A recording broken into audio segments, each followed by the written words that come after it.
Lalabas dito lahat ng mga sinearch natin na website o link sa ating Google. Meron din siyang date and time kung kailan nyo po inopen or pinignan ang isang website or ang isang link. Nakasave po ito lahat sa ating... Hello guys, good morning. Alam mo ba na lahat ng mga sinesearch natin sa ating Google ay nakasave? So, ibig sabihin po kung lagi niyo pong ginagamit ang inyong mga Google sa pag-search, simula nung nagkaroon ka ng cellphone, ibig sabihin po, nakasave pa rin siya sa inyong phone. Saan po ba at paano natin makikita yung mga sinearch natin sa ating Google at paano po ba ito guys i-delete?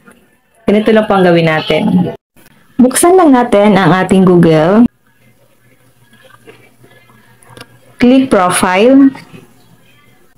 Makikita nyo po dito na may nakalagay na Search History Saving. Click natin ito. Lalabas dito lahat ng mga sinesearch natin or binibisita nating website or links. Meron din siyang date and time kung kailan nyo po binisita ang isang website or link.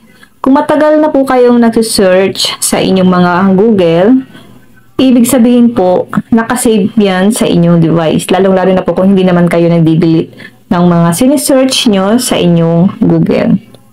Kailangan din po natin ito guys i-delete kasi nagkukonsume din po ito ng storage sa ating phone. Kaya yung iba dyan, laging full storage kahit na nag-delete na ng mga applications, videos, photos kasi hindi nila napapansin na nagsisearch pala sila sa Google then hindi po nila dinidelete ang mga sinesearch nila.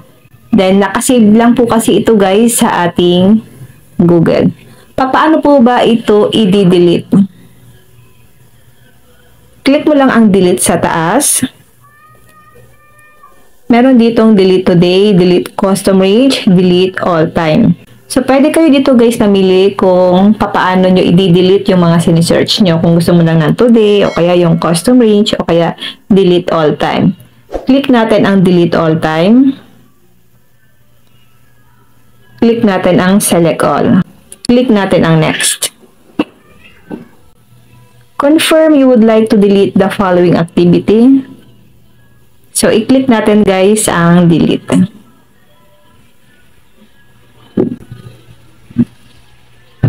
Deletion complete. So, ibig sabihin guys, na-delete na po yung mga sinearch ko sa aking Google. And kapag okay na po, click natin ang Garrett. So, ayan guys, wala na po yung mga sinearch ko sa aking Google. Yun lang guys, sana po may natutunan kayo sa aking video. And now, thank you for watching. God bless you all.